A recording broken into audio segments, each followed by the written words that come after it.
एक दिवसीय शिमला दौरे पर प्रधानमंत्री मोदी शिमला में आयोजित होने वाले कार्यक्रम में सरकारी योजनाओं के लाभार्थियों से करेंगे बातचीत। किसान सम्मान निधि के किश्त भी करेंगे जारी। उपराष्ट्रपति एम वेंकैया नायडू की 3 देशों की यात्रा पर पहले गैबोन के लिब्रेविल पहुंचने, जहां गैबोनी पीएम रोज क्रिस्टियन ओसुका और एफएम माइकल मौसा अदामो ने उनका किया स्वागत। मथुरा के श्री कृष्ण जन्मस्थान और शाही ईदगाह मामले में बढ़ा बवाल। जन्मभूमि और मस्जिद के मालिकाना हक विवाद पर आज होगी सुनवाई। लॉ स्टूडेंट समेत वकील शैलेंद्र सिंह की याचिका में 13 एकड़ जमीन से ईदगाह मस्जिद हटाने की मांग। टीले वाली मस्जिद को लेकर आज फिर होगी सुनवाई। हिंदू पक्ष का दावा, टीले वाली मस्जिद की जगह था लक्ष्मण टीला।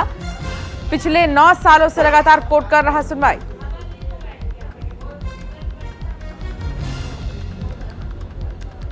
ताजमहल का दीदार करने आए परमहंस को लेकर विवाद छिड़ा। भगवा पहन ताजमहल के दीदार करने वाली याचिका पर आज होगी सुनवाई। जगतगुरु परमहंस ने धर्मदंड और भगवा वस्त्र धारण कर ताजमहल में प्रवेश की हाईकोर्ट से मांगी है अनुमति। मुख्तार अंसारी की जमीन याचिका पर इलाहाबाद हाईकोर्ट आज सुनाएगा फैसला।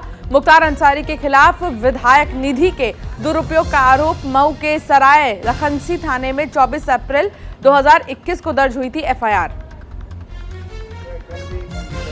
निठारी कांड मामले में बयान से मुकरने के आरोपी नंदलाल को एसीजेएम थर्ड कोर्ट ने दोषी करार दिया। सजा के प्रश्न पत्र पर अदालत में आज होगी सुनवाई।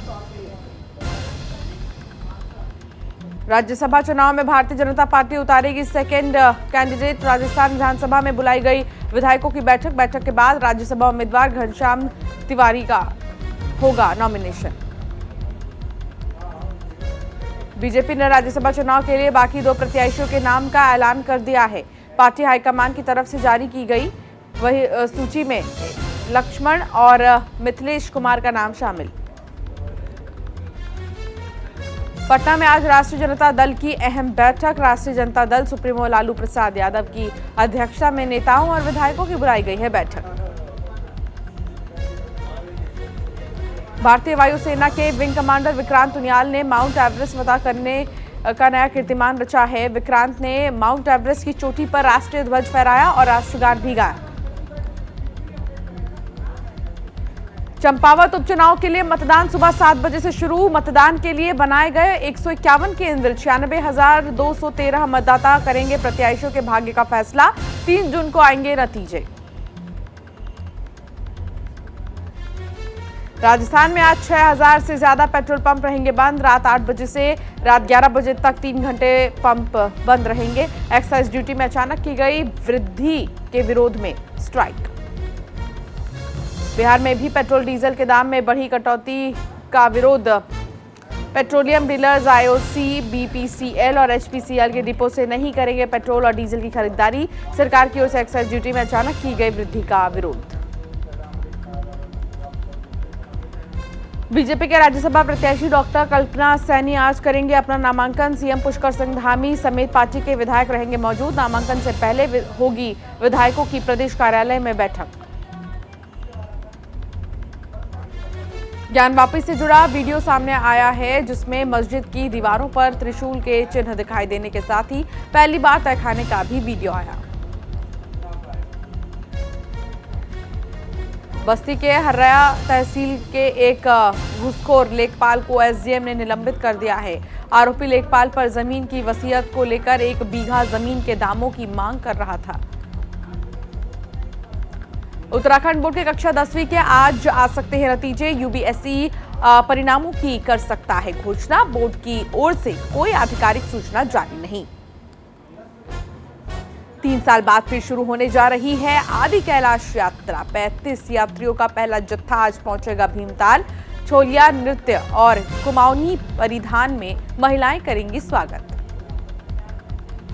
पश्चिम बंगाल के आसनसोल में हथियार के बल पर लूट की वारदात आई सामने। नकाबपोश कुछ बदमाशों ने एक दुकान पर लूटपाट कर हुए फरार। सावित्री पूजा के मौके पर उड़ीसा के ट्रांसजेंडर समुदाय ने अपने गुरु की लंबी उम्र के लिए पूजा की और देश समाज की सुख शांति के लिए भी प्रार्थना की। अमेरिका के येरेवन में प्रदर्शनकारी और पुलिस के बीच जमकर झड़प हो गई, जिसके बाद उपद्रव कर रहे करीब 100 लोगों को हिरासत में लिया गया। रूस के विदेश मंत्री सर्गेई लावरोव ने राष्ट्रपति पुतिन के बीमार होने की खबरों का खंडन किया है और उन्होंने कहा कि ऐसे कोई संकेत नहीं मिले हैं जो कैंसर जैसी बीमारी से पीड़ित हैं।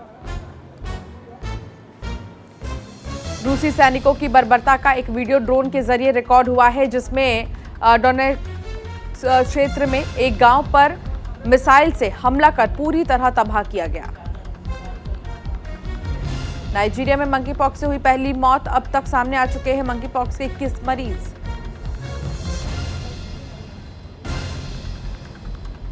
यूक्रेन पर रूसी हमले में फ्रांसीसी पत्रकार की मौत, फ्रांस के राष्ट्रपति मैक्रों ने दी जानकारी।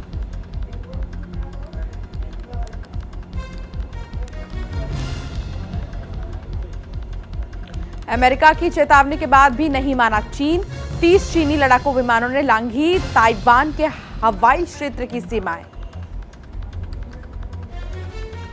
रूसी सरकार के आलोचकों को अब आसानी से मिलेगा जर्मनी का वीजा, जर्मनी की सरकार ने जारी किया बयान। पाकिस्तान के पूर्व पीएम इमरान खान ने फिर की भारत की स्वतंत्रता नीति की तारीफ, कहा भारत ने कभी नहीं लड़ा किसी अन्य देश का युद्ध। चीन में कोरोना नियम तोड़ना हजारों लोगों को पड़ा भारी, एक व्यक्ति के नियम तोड़ने पर 5000 से ज्यादा लोगों को घर में रहने के आदेश, 250 को भेजा गया क्वारंटीन केंद्र। आतंकी संगठन जैश ए मोहम्मद और लश्कर-ए-तैयबा के अफगानिस्तान में है ट्रेनिंग कैंप, यूएन की एक रिपोर्ट में हुआ खुलासा। नेपाल विमान हादसे में सभी यात्रियों की मौत, विमान में 4 भारतीय समेत 22 लोग सवार थे, अब तक 16 लोगों के शव बरामद। पाकिस्तान में शहबाज शरीफ और मुशर्रफ समेत कई नेताओं को भेजा जा सकता है नोटिस, मानवाधिकार हनन को लेकर हो सकती है कार्रवाई। यूक्रेन के राष्ट्रपति जेलेंस्की ने किया देश के पूर्वी हिस्से का दौरा, युद्ध शुरू होने के बाद से जेलेंस्की की पहली यात्रा।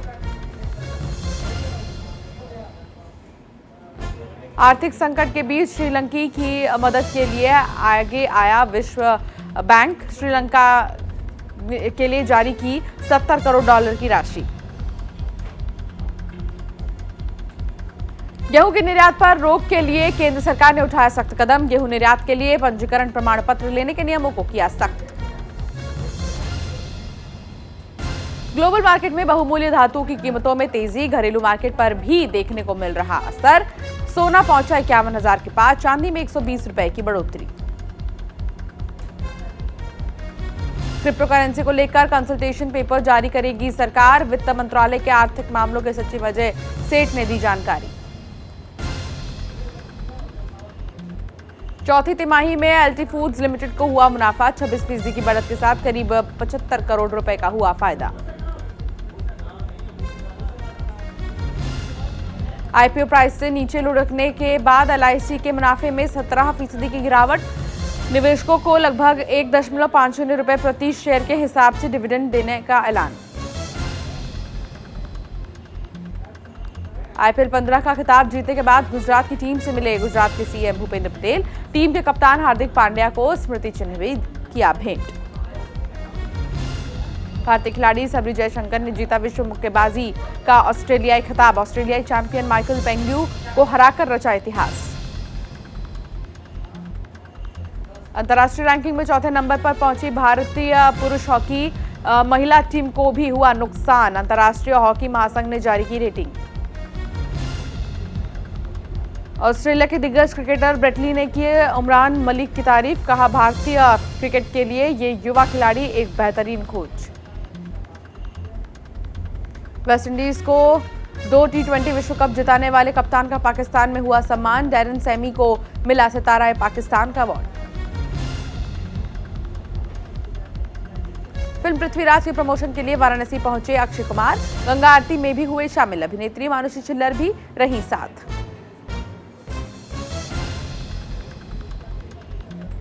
वर्चुअल तकनीक से बनी पहली फिल्म जुदा हो के भी का टीजर किया गया रिलीज। विक्रम भट्ट जारी किया फिल्म का टीजर। शिल्पा शेट्टी की अपकमिंग फिल्म निकम्मा का नया पोस्टर रिलीज। करीब 14 साल बाद शिल्पा शेट्टी बड़े पर्दे पर कर रही हैं वापसी। मुंबई में किया गया फिल्म भूल भुलैया 2 की सक्सेस पार्टी का आयोजन। फिल्म की टीम के साथ कई बॉलीवुड हस्तियों ने की शिरकत।